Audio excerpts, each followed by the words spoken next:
ಸ್ನೇಹಿತರೆ, welcome to social media. ಇದು ಸಮಾಜದ ಧ್ವನಿ. ಇಂದು ಈ ತ್ರಿವರ್ಣ ಧ್ವಜ ಹಾರಾಡುವಾಗ ನಮ್ಮ ಹೃದಯದಲ್ಲೇ ದೇಶಭಕ್ತಿಯ ಜ್ವಾಲೆ ಒತ್ತಿ ಹುರಿಯುತ್ತದೆ. 1950 ಜನವರಿ 26 ಈ ದಿನ ಭಾರತ ದೇಶವು ತನ್ನ ಸ್ವಾತಂತ್ರ್ಯವನ್ನು ಕೇವಲ ಸಂಭ್ರಮಿಸದೆ ತನ್ನನ್ನು ತಾನು ಆಳುವ ಗಣರಾಜ್ಯವಾಗಿ ಘೋಷಿಸಿಕೊಂಡಂತಹ ದಿನ. ನಮ್ಮ ಸಂವಿಧಾನ ಕೇವಲ ಪುಸ್ತಕವಲ್ಲ, ಅದೊಂದು ತ್ಯಾಗ ಬಲಿದಾನಗಳ ಫಲ. ಜೈಲು, ಗನ್ನು, ಗುಂಡುಗಳ ನಡುವೆಯೂ ದೇಶಕ್ಕಾಗಿ ಹೋರಾಡಿದ ಅನೇಕ ವೀರರ ಸಾಕಾರವೇ ಈ ನಮ್ಮ ಸಂವಿಧಾನ. ಈ ಮಣ್ಣಿಗಾಗಿ ಪ್ರಾಣತ್ಯಾಗವನ್ನು ಮಾಡಿದ ಅನೇಕ ಸೈನಿಕರು ನಮಗೆ ನಿಜವಾದ ಹೀರೋಗಳು. ಅವರು ಗಡಿಯಲ್ಲಿ ನಿಂತು ದೇಶವನ್ನು ರಕ್ಷಿಸುತ್ತಿರುವಾಗ ನಾವು ಇಲ್ಲಿ ಶಾಂತಿಯಾಗಿ ಉಸಿರನ್ನಾಡುತ್ತಿದ್ದೇವೆ. ಅವರ ಋಣವನ್ನು ತೀರಿಸಲು ನಾವು ಶಸ್ತ್ರವನ್ನು ಹಿಡಿಯಬೇಕಾಗಿಲ್ಲ, ಬರೀ ಒಳ್ಳೆಯ ನಾಗರಿಕನಾಗಿದ್ದರೆ ಸಾಕು. ಇನ್ನು ನಮ್ಮ ಈ ದೇಶದ ವಿದ್ಯಾರ್ಥಿಗಳು ನಮ್ಮ ಭಾರತದ ಶಕ್ತಿ ಮತ್ತು ನಾಳೆಯ ನಾಯಕರು. ನಮ್ಮಲ್ಲಿ ಜ್ಞಾನವಿದೆ, ಉತ್ಸಾಹವಿದೆ ಮತ್ತು ನಮ್ಮ ದೇಶವನ್ನು ವಿಶ್ವದ ಸರ್ವಶ್ರೇಷ್ಠ ರಾಷ್ಟ್ರವನ್ನಾಗಿ ಮಾಡಿಸುವ ಸಾಮರ್ಥ್ಯವು ಕೂಡ ನಮ್ಮ ಮಣ್ಣಲ್ಲಿದೆ. ಭ್ರಷ್ಟಾಚಾರಕ್ಕೆ ಇಲ್ಲ ಅನ್ನೋಣ, ಅಸಮಾನತೆಯ ವಿರುದ್ಧ ಹೋರಾಡೋಣ ಮತ್ತು ಏಕತೆಯಲ್ಲಿ ಬಲವನ್ನು ಕಂಡುಕೊಳ್ಳೋಣ. ಭಾರತ ಮಾತೆಯ ಪಾದಾರವಿಂದಗಳಿಗೆ ನನ್ನ ಈ ನಮನಗಳನ್ನು ಸಲ್ಲಿಸುತ್ತಾ ದೇಶದ 76ನೇ ಗಣರಾಜ್ಯೋತ್ಸವದ ಶುಭಾಶಯಗಳನ್ನು ಕೋರುತ್ತಾ, ಡಾಕ್ಟರ್ BR ಅಂಬೇಡ್ಕರ್ ಅವರು ನಮ್ಮ ಈ ಸಂವಿಧಾನವನ್ನ ರಚಿಸಿದ ಪರಿಯನ್ನು ತಿಳ್ಕೊಂಡು ಬರೋಣ. ಹಾಗೆ ನಮ್ಮ ಈ ಚಾನಲ್ನ ಯಾರು ಸಬ್ಸ್ಕ್ರೈಬ್ ಮಾಡಿ ನೋಡ್ತಾ ಇದ್ದೀರಿ, ಆದಷ್ಟು ಬೇಗ ಸಬ್ಸ್ಕ್ರೈಬ್ ಮಾಡಿಕೊಂಡು ಒಂದು ಲೈಕ್ ಬಟನ್ ಒತ್ತೋದನ್ನ ಮಾತ್ರ ಮರಿಬೇಡಿ.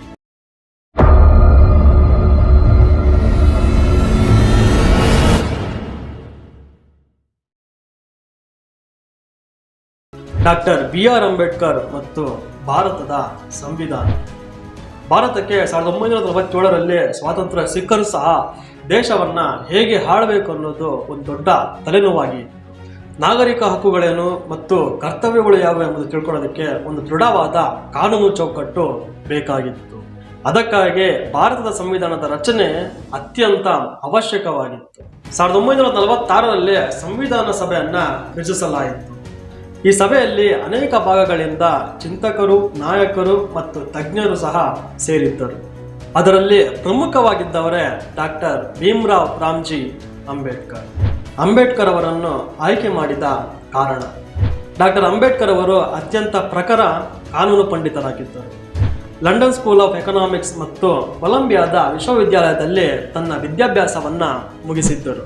ಸಮಾಜದಲ್ಲಿ ಅಸಮಾನತೆ ಮತ್ತು ಅಸ್ಪೃಶ್ಯತೆಯನ್ನ ಅನುಭವಿಸಿದವರು. ಇದರಿಂದಾಗಿ ಸಮಾನತೆ ಮತ್ತು ಸಾಮಾಜಿಕ ನ್ಯಾಯದ ಮೌಲ್ಯಗಳನ್ನ ಅತ್ಯಂತ ಆಳವಾಗಿ ಅರ್ಥ ಮಾಡಿಕೊಂಡಿದ್ದರು. ಇದೇ ಕಾರಣಗಳಿಂದ 1947ರಲ್ಲಿ ಅವರನ್ನು ಸಂವಿಧಾನ ಸಭೆಯ ಅಧ್ಯಕ್ಷರನ್ನಾಗಿ ನೇಮಕ ಮಾಡ್ತಾರೆ.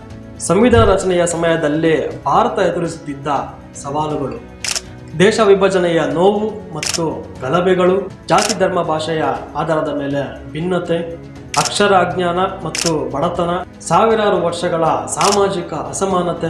ಈ ಎಲ್ಲದರ ನಡುವೆ ಡಾಕ್ಟರ್ BR ಅಂಬೇಡ್ಕರ್ ಅವರು ಎಲ್ಲರಿಗೂ ನ್ಯಾಯ ಕೊಡಿಸಬೇಕೆಂಬ ಗುರಿಯನ್ನ ಹೊಂದಿರ್ತಾರೆ. ಇನ್ನೊಂದು, ಅಂಬೇಡ್ಕರ್ ಅವರ ದೃಷ್ಟಿಯಲ್ಲೇ ಸಂವಿಧಾನ ರಚನೆ ಅಂದ್ರೆ ಸಂವಿಧಾನವು ಸಮಾಜ ಪರಿವರ್ತನೆಯ ಸಾಧನವಾಗಬೇಕು. ಕಾನೂನಿನ ಮುಂದೆ ಎಲ್ಲರೂ ಸಮಾನರಾಗಬೇಕು.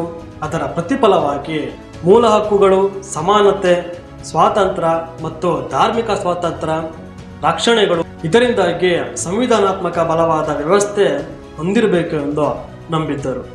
ಈ ಸಂವಿಧಾನ ರಚನೆಯ ಸಭೆಯಲ್ಲಿ ಪ್ರಮುಖವಾಗಿ 7 ಜನ ಕೆಲಸ ಮಾಡ್ತಾರೆ. ಅದರಲ್ಲಿ ಅಲ್ಲಾಡಿ ಕೃಷ್ಣಸ್ವಾಮಿ ಅಯ್ಯಂಗಾರ್ ಅವರು ಸಂವಿಧಾನದ ಕಾನೂನು ಭಾಷೆ, ನ್ಯಾಯಾಂಗ ವ್ಯವಸ್ಥೆ ಮತ್ತು ನ್ಯಾಯಾಲಯಗಳ ಸ್ವತಂತ್ರತೆಗೆ ಬಲವನ್ನು ಕೊಡುವುದು ಇವರ ಪ್ರಮುಖ ಕಾರ್ಯವಾಗಿತ್ತು.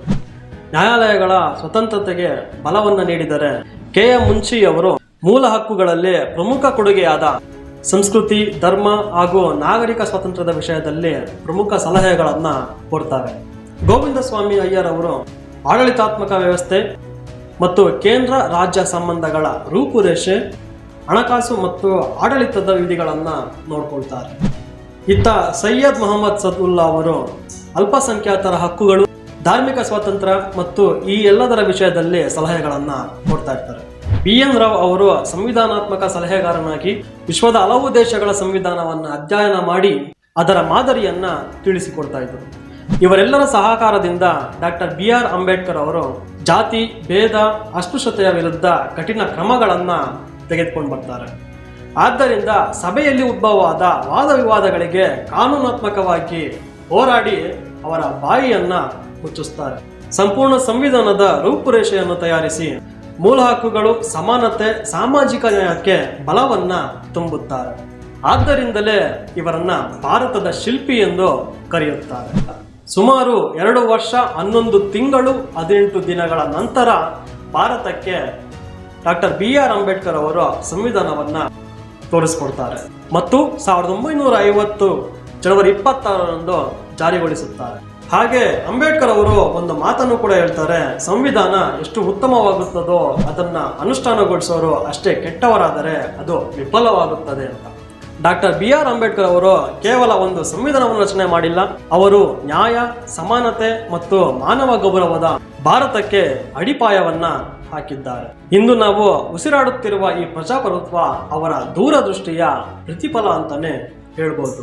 BR ಅಂಬೇಡ್ಕರ್ ಅವರನ್ನು ನೆನೆಯುತ್ತಾ ನಮ್ಮ ಈ ಭಾರತ ಮಾತೆಗೆ ಜೈ ಎಂದು ಘೋಷಿಸುತ್ತಾ ನಮ್ಮ ಈ ವಿಡಿಯೋವನ್ನ ಇಲ್ಲಿಗೆ ಮುಗಿಸ್ತಾ ಇದ್ದೀವಿ. ಇನ್ನು ಹೆಚ್ಚಿನ ಮಾಹಿತಿಗಳಿಗಾಗಿ ನಮ್ಮ ಈ ಸೋಷಿಯಲ್ ಮೀಡಿಯಾ ಚಾನಲ್ ಅನ್ನ ಸಬ್ಸ್ಕ್ರೈಬ್ ಮಾಡೋದನ್ನ ಮಾತ್ರ ಮರಿಬೇಡಿ. ಧನ್ಯವಾದ.